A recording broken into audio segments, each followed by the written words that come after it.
Hey everyone, it's Anthony Ramos. Okay, so rising country artist Brandon Stansel has been working to make his mark in the country music world by creating honest and inspiring music based on his own personal experience.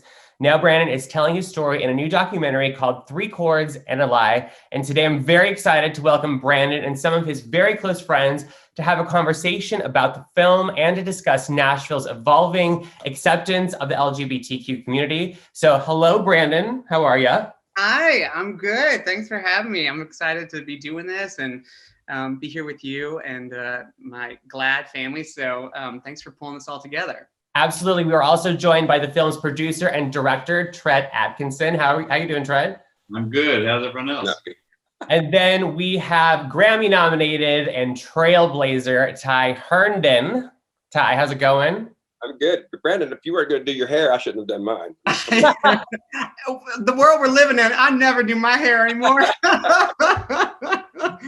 And last, but certainly not least, CMT TV and Radio host, Cody Alan. Hey, Cody. Good to be with you. Yes. I always have a good hair day here. I never have to worry about my hair, guys. You know what? I thought this, I was like, you know what? I bet you $100 Cody's going to be wearing a hat, so I'm wearing a hat. You know it. Definitely allowed. But Brandon, first off, congratulations on this project. Extremely personal. So it basically follows your journey back to Chattanooga, Tennessee, where you're originally from. You have your first show there, after coming out to your family. Why was it so important for you to capture all of this on film and, make it into a story that people could watch? Yeah, I mean, I was initially not really wanting to do this project when it was kind of brought to me, because it is so all the relationships in the piece are still like active. There's not a lot of resolve that's happened over the past 10 years, and that was part of the reason I didn't feel comfortable having a camera in my face, let alone anyone else's. But I was in the middle of writing this. My EP, Hurt People, which was just a series of songs about my experience coming out and what that was like, and really the aftermath that has taken place over the past 10 years. My goal has always been to try to, represent and tell queer stories in this space where there really haven't been any. And someone a friend of mine kind of shifted my thinking on this particular project, and I just began to see it as a different medium to tell my story, that wasn't all music, and that could potentially reach people in a way that my music couldn't by itself. So that's kind of when I jumped on board, and it was a really tough thing to make, but I'm on the end the other end of it, I'm really glad we did it. Yes, I think many people will find your story very inspiring. And Ty, I want to come to you because, thinking back on your journey, you really were the first major male country star to publicly come out. And I believe that was 2016. What is it like for you, having gone through that, seeing Brandon's personal journey through this film? Well, I hope I've made it a little easier for him out there. And as Shelley Wright did for me and Billy, we depend on people like that. Shelley kind of reached back and pulled me forward, and I just wanted to be there for Brandon because we were friends so long before this project ever even before he decided to be a singer. And when he first told me he was going to be a singer, I'm like, does he sing? Yeah. Yeah, I was like. But then, by golly, he does, and he does it well. He's also a tremendous songwriter, that's the river of creativity here in Nashville.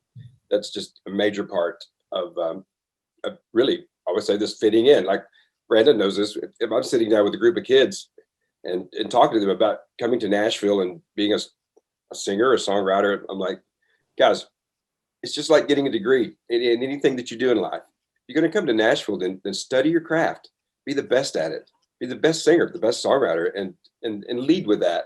Your authentic story is going to follow you. And I kind of really proud of Brandon because he's just kind of forged right on in there, man. He said, I want this. It's my dream. I'm going to make it happen. Ty, thank you so much for sharing that. Cody, I'm going to go over to you. So you came out in 2017. I remember seeing stars like Carrie Underwood, Dierks Bentley, Little Big Town. They, supported you on social media. They said that they were so proud of you.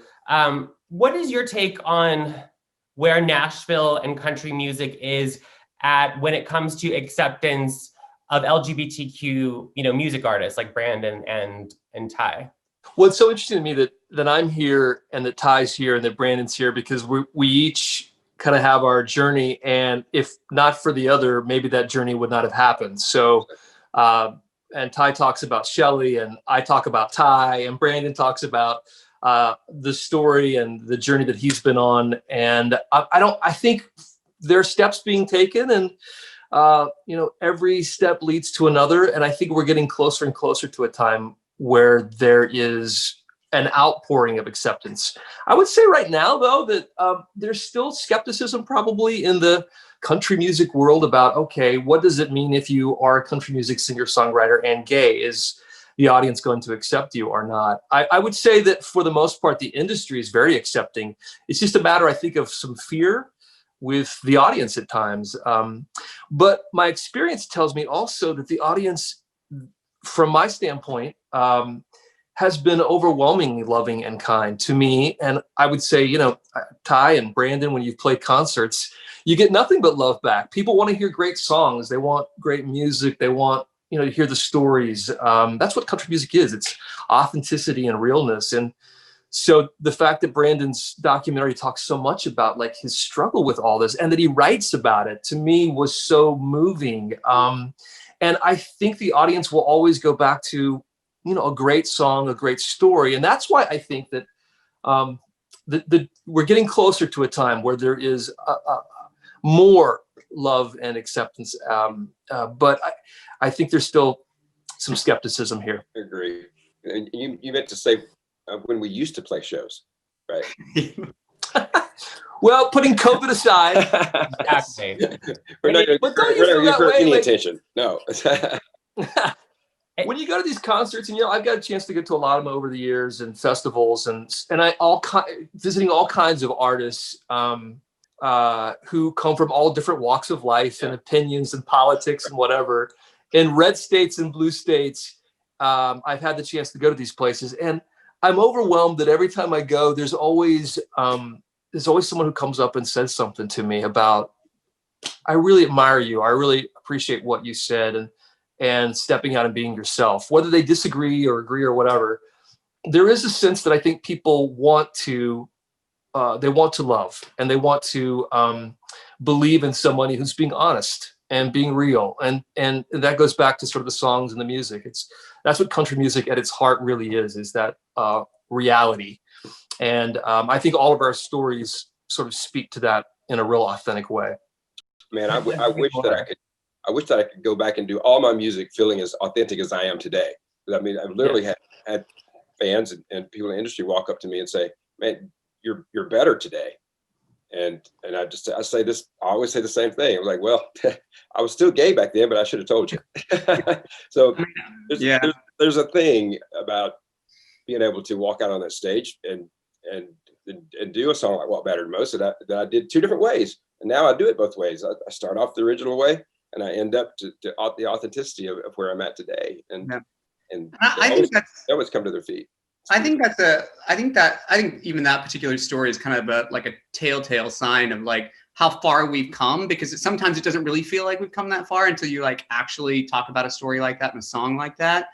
And that, I know when I talk about, Ty and his journey, I tell people that, he kind of bust onto the scene in a time when it was more important to be straight than it was to be honest. And there wasn't this space for him to sing the song like he wanted to sing it. And I know that I could never do the things that I've been doing without him making that first step. And to Cody's point, like I think that people, casually listen to, especially country music, because it's all about like story and storytelling, and they kind of feel like it's whoever wrote it maybe like based it in fantasy, like it was kind of like this thing that they made up.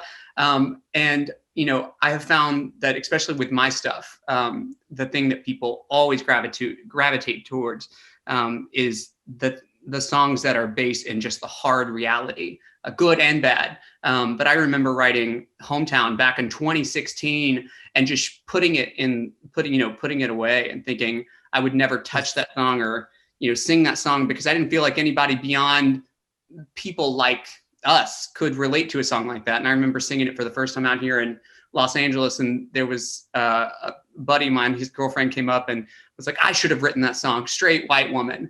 I should have written that song. I was like, but it was the first time that I felt like, that we're more alike than we are different. And music is this thing that I feel like can just kind of clarify that in a way that nothing else really can. It transcends and connects.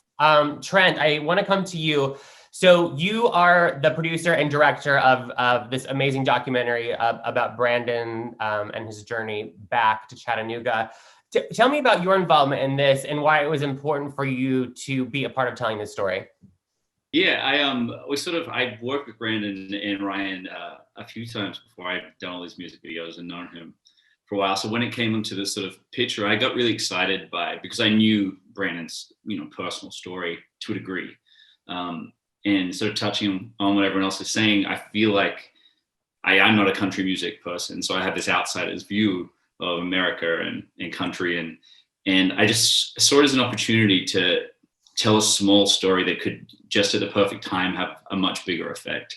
Because, Brandon says at one point, there's this block, that it stops people, even family or the community, from accepting you fully. And it's very hard to sort of put your finger on what it is. And I found that really something kind of very important to dig into. And this was just a chance for us to go into it and just really personally look at, the societal blocks in small town America, and then break it down even further into the sort of little family interactions that, on one hand, the family in the film can say, we adore this person, and then turn right around and say, but we can't accept this person as they are. And I think that, for so many people in America, and especially, country or rural America, they have that, that sort of, they're really caught in that. And so I was just intrigued to tell a story that could bring in sort of some conversation around just that world, because I think it's important. Yeah, and just thinking, that, because this documentary is now available on iTunes and also on Amazon, and, with so many families being together at home, I think there's such a potential for people and families to come together and see this and potentially, maybe have their minds changed. Brandon, what do you hope that, anyone out there, I guess families, kids, that maybe watch this during this holiday season, what do you want them to take away from it? Yeah, I mean, and I think a couple of things. One, I think it was so important that we put it out when we did, because, I think that, coming out and living authentically, and this year specifically, all can be hard. I mean, this is a tough time, but I know, very specifically, the holidays are just typically harder. And so I was really happy that this came out when it did. And, for queer kids, kids like me, when, growing up in small town Tennessee, I hope if they find their way to this project, that it makes them feel not so alone, right? That there is a lived experience that has happened before them.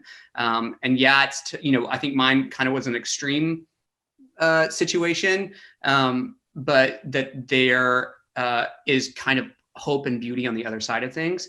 And then for people that have queer people in their families, I think this is an important thing to see, because, I think that when your queer brother or sister or, aunt, uncle, friend decides that they're gonna, finally be honest about who they are, and they share that with you, that's a really important and serious moment. And everything that you do and say after that, that's on you, right? So I think it's important to know how that moment can really shift and change and define a person's life, depending on your reaction. So I think it's kind of hopefully a tool for kind of both sides of this thing.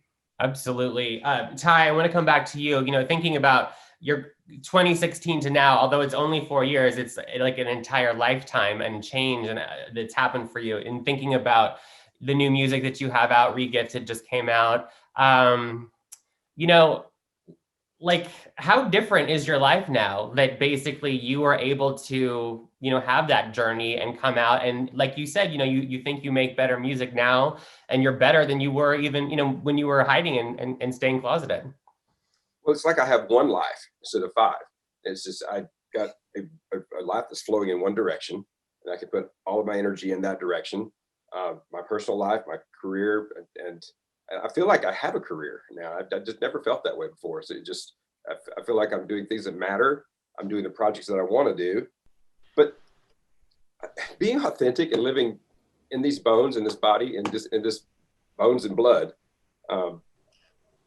it's what we got. And when that's running correctly, there's no limit to what we can do. Cody, coming back to you, I think your Brandon's journey and your journey obviously very different, but you came out a little bit later in life. When you watched Brandon's documentary, was there any sort of similarities or similar feelings or anything that you were able to kind of identify with his story?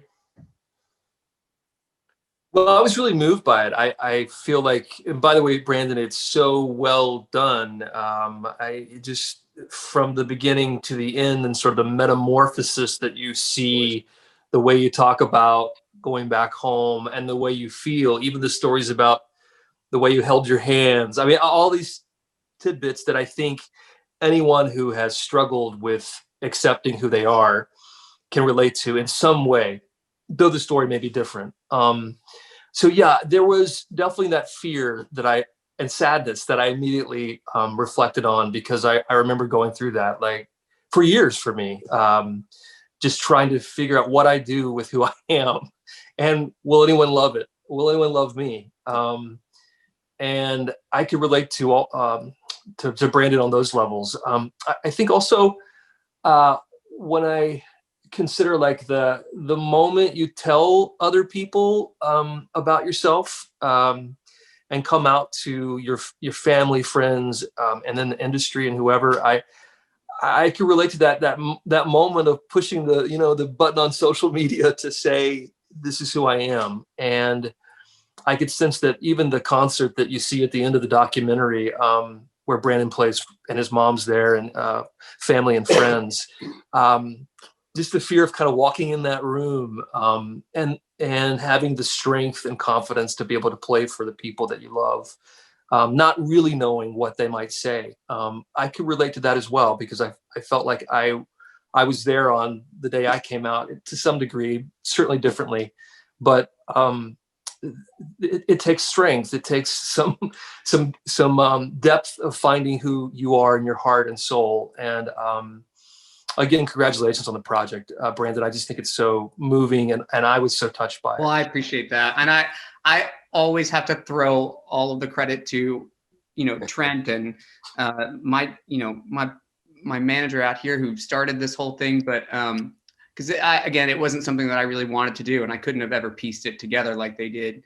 But man, I'm so glad that we did it, because I think, one of my big passions is, not only, I think that the greatest facilitator for change that we're looking for is in this, this is like no secret sauce. It is just in honestly telling your story in the best way that you can. And so this is mine, and it's not pretty. There are a lot of tears.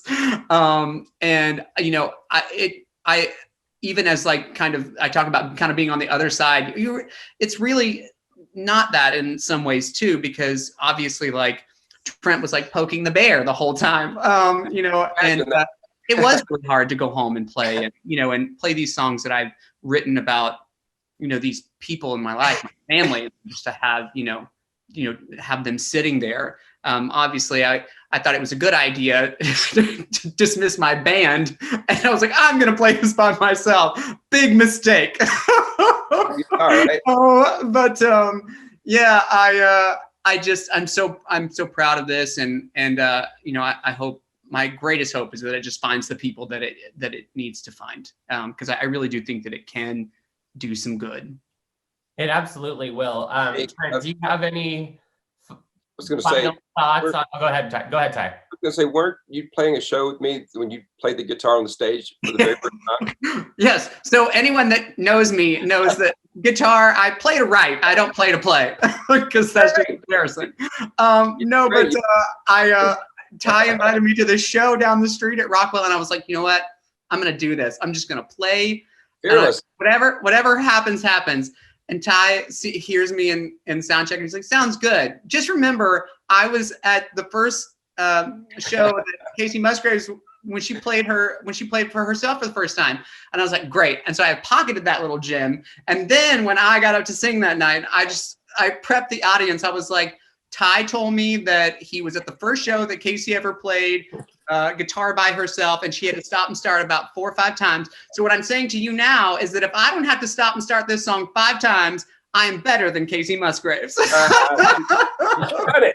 There you go, man. You didn't stop though. You did great. Muddled through. Speaking of, actually, I would have never done that. So you taught me a little bit there. I've been brave. Speaking of a Casey Musgraves or a Miranda Lambert or a Maren Morris, Tim Faith, what's your reaction when you see those superstars, write songs or publicly say something that supports the community? Because I think for me, that's a huge deal. And I think that's the key to getting maybe more progress and getting more people to open up their minds. Well, I used to live in that fear of, and I so badly wanted to come out and support Shelley, and I couldn't. I was paralyzed with fear. And a lot of artists think they're gonna lose 100,000 fans if they even dare mention the fact that they support an LGBTQ artist, when they may support them privately. And I understand that fear, because our fan base, with a guy like me, when you're not putting records out on the radio anymore, that fan base is your bread and butter. So, but for the really huge artists that are doing the stadium stuff, they got to be fearless as Taylor Swift. It's just you support it, say it, and that goes a long way with a lot of kids. That's great. Well, I'll say too, like when I was putting this project together this summer, I had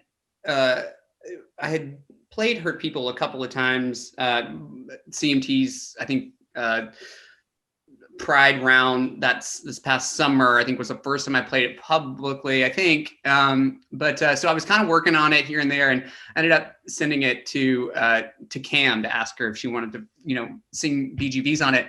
And when she signed on to that project, I obviously love her and I'm a big fan of hers and love her voice, but it meant more to me just to feel like there was like some solidarity with a straight artist that would come and sing on a project of mine, a project that was going to make her no money and do nothing for her career-wise, but that she would just like stand right next to me and sing this song with me. I felt like that, even like those are the like kind of the little things we need to just supporting each other and kind of helping to bridge that gap. I agree with you, man. I feel like I'm just doing this, do it with Kristen. She's fearless about her support of LGBTQ. She's also fearless about her. She really supports the God thing with the gay community, because there's a lot of push and pull with that. But then I'm a God guy, and she gave me a platform to feel safe when I would talk about that. So it's really important that a major star would step out and support what we do. We love our allies and we need our allies. And any final thoughts or anything you want to say about this documentary that we love and is finally available on iTunes and Amazon? I just want to say I'm still jealous, and I hate Brandon Stansel that he got Hurt People and he wrote it and I didn't think of it. So, you can re-record it. That song floored me, and it was just it was amazing. So keep doing that, Brandon Stansel. Keep doing that. Well done. Thank you. I was going to say, I loved how you also included members of the LGBTQ community who were youth, and how you really showed support for them in the documentary as well.